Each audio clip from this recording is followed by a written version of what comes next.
Hello, and welcome back to the podcast. My name is Pastor Jacob Swenson, and I am your guide as we are walking through the Book of Concord. If you're new to the podcast, the Book of Concord is the collection of documents written in between about 1530 and 1578 that marks what the Lutheran Church believes. This is a collection of documents that is held by the Lutheran Church throughout the world, though there are differences when it comes down to particulars, as in some Lutheran churches do not accept all of the writings therein. My church, the Lutheran Church Missouri Synod, does. We accept the Book of Concord because it is a rightful exposition of the Scriptures. For the last little while, we have been working our way through the large-catechism, which was written by Martin Luther in the 1520s. The large catechism and the small catechism come out of a time called the Saxon Visitation, where Luther traveled the different churches in Saxony, which was in Germany, to see what the conditions were among the churches that were coming out of medieval Romanism. And he found that people really didn't know what they believed. They call themselves Christians, but they didn't go to church, and if they did, they didn't know the Ten Commandments, the Apostles' Creed, the Lord's Prayer, things that we would look and say, if you are a Christian, you really should know these things. And what's more, even pastors didn't know them. So he proceeded right away to write the large catechism. The large catechism actually came first. And the large catechism is directed at pastors, and the small catechism at actually parents, at fathers who are to teach the small catechism to their children. In our podcast, we have read through the small catechism already, so we're working our way through the large catechism.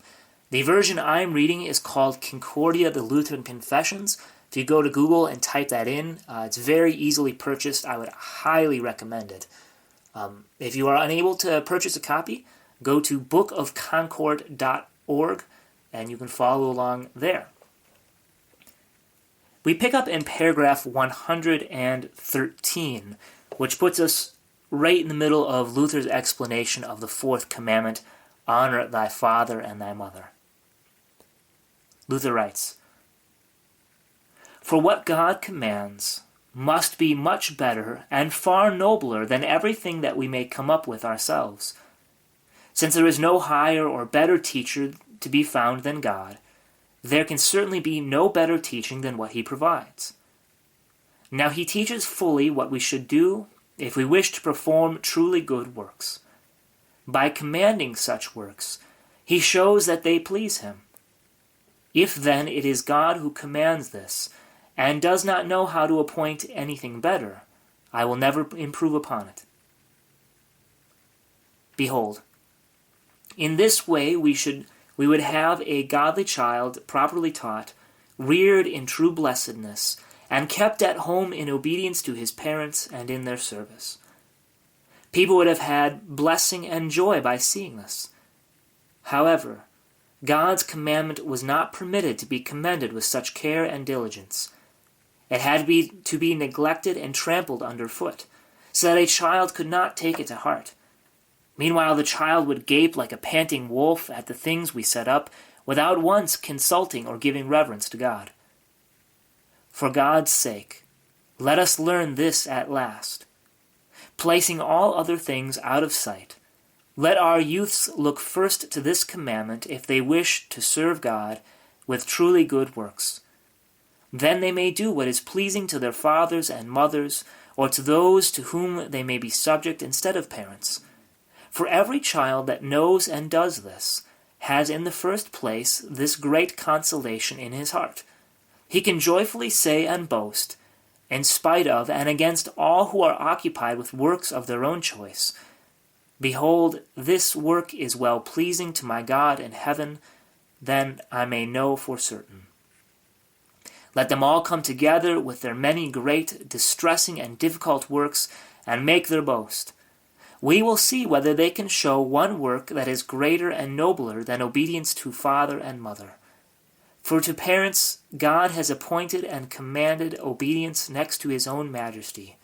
For if God's word and will are in force and being accomplished, nothing shall be valued higher than the will and word of parents, as long as that, too, is subordinated to obedience toward God and is not opposed to the preceding commandments. Therefore, you should be heartily glad and thank God that he has chosen you and made you worthy to do a work so precious and pleasing to him. Only note this: although this work is regarded as the most humble and despised, consider it great and precious. Do this not because of the worthiness of parents, but because this work is included in and controlled by the jewel and sanctuary, namely the word and commandment of God. Oh, what a high price all Carthusians, monks, and nuns would pay if in all their religious activities they could bring into God's presence a single work done by virtue of his commandment, and if they were able to say with joyful heart before his face, "Now I know that this work is well-pleasing to you." Where will these poor, wretched persons hide, when in the sight of God and all the world they shall blush with shame before a young child who has lived according to this commandment? Will they not have to confess that with their whole life that they are not worthy to give that child a drink of water? It serves them right. Because of their devilish perversion in treading God's commandment underfoot, they must vainly torment themselves with works of their own making, and in addition, have scorn and loss for their reward. Right, so Luther's, what he's going on here is against the monastics, the Carthusians, the monks and the nuns who in their cloisters consider themselves devoted to the good works of God. And well, what are considered the good works of God? Well, saying the Mass repeatedly, praying the Liturgy of the Hours, flogging yourself in preparation for the sacrament, living vows of chastity and in poverty. Now, all these things have their proper place, but none of them are commanded directly by God. Now, praying and worshiping, yes, but flogging yourself and things like this, vows of chastity and poverty, for example, are not expressly commanded by God. And so Luther is saying, well, if you really want to please God, obey his commandments. And in this way, little children far exceed in righteousness all the monks and nuns and all those in their cloisters. Luther says, because a little child can say, I am honoring my parents because God has commanded me to do so, and because God has commanded me to do so, I may know that it is pleasing to him when I listen to my parents. We continue. Paragraph 120. Should not the heart then leap and melt for joy when going to work and doing what is commanded, saying, Look, this is better than all the holiness of the Carthusians, even though they kill themselves fasting and praying upon their knees without ceasing? For here you have a sure text and a divine testimony that God has commanded this. But concerning the holiness of the Carthusians, he did not command a word. This is the plight and miserable blindness of the world. No one believes these things. The devil has deceived us to such an extent with false holiness and the glamour of our own works. Right, so God has commanded that we love and honor our parents, but the devil teaches us that fasting and praying all day long are better works than listening to our parents or going to work. Paragraph 121.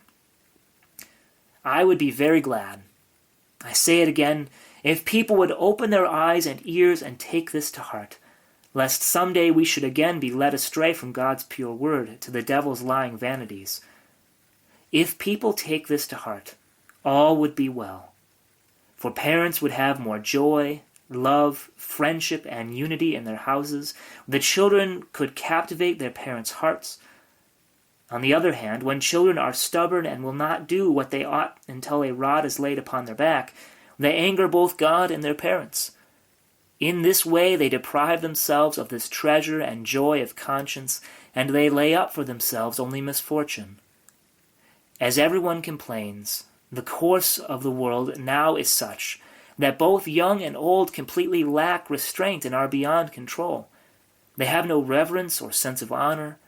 They do nothing unless they are driven to it by blows, and they do what wrong and slander they can behind each other's back. Therefore God also punishes them, so that they sink into all kinds of filth and misery. As a rule, the parents too are themselves stupid and ignorant. One fool trains another. As the foolish parents have lived, so live their children after them.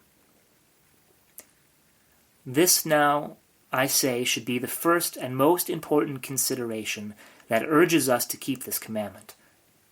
Because of this, even if we had no father and mother, we should wish that God would set up wood and stone before us, so that we might call them father and mother. Since he has given us living parents, how much more should we rejoice to show them honor and obedience? For we know it is so highly pleasing to the divine majesty and to all angels, and it harasses all devils. Right? So the devils, Satan and his minions, hate it when we listen to our parents. Besides, this is the highest work we can do, after the grand divine worship included in the previous commandments.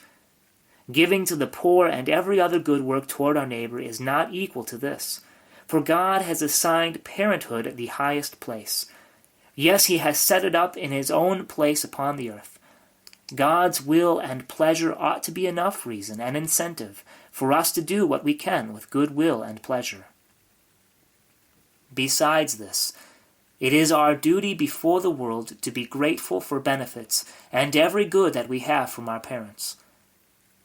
But here again the devil rules in the world so that the children forget their parents. We all forget God, and no one considers how God nourishes, protects, and defends us, and how he bestows so much good on body and soul. This is especially true when an evil time comes. We grow angry and grumble with impatience, and all the good that we have received throughout our life is wiped out of our memory. We act the same way toward our parents, and there is no child that understands and considers what the parents have endured while nourishing and fostering him, unless the Holy Spirit grants him this grace. How true that is. When we're children, we despise our parents, we don't listen to them, we never consider how hard being a parent is. Now I apologize, I myself am not a parent. I'm only a spiritual father at this point. But you guys out there who are parents, and my own, I'm sure, you know how difficult it is. Paragraph 129. God knows very well this perverseness of the world. Therefore he admonishes and urges by commandments that everyone consider what his parents have done for him. Each child will discover that he has from them a body and life. He has been fed and reared when otherwise he would have perished 100 times in his own filth. Therefore this is a true and good saying of old wise people. To God, to parents, and to teachers, we can never offer enough thanks and compensation. The person who thinks about and considers this will give all honor to his parents without force, and bear them up on his hands as those whom God has done him all good. As those through whom God has done him all good. Over and above all this, another great reason that should move us more to obey this commandment is that God attaches to it a temporal promise. Exodus 20, that your days may be long in the land that the Lord your God is giving you. From this you can see for yourself how serious God is about this commandment. He not only declares that it is well-pleasing to him, and that he has joy and delight in it, but he also declares that it shall prosper us and promote our highest good, so that we may have a pleasant and agreeable life, furnished with every good thing. Therefore St. Paul also greatly emphasizes the same promise, and rejoices in it when he says that this is the first commandment with a promise, that it may go well with you, and that you may live long in the land. Although the rest of the commandments have promises in them, none is so plainly and clearly stated. Okay, we will end here for today. Tomorrow we will pick up in paragraph 134 of Luther's Large Catechism.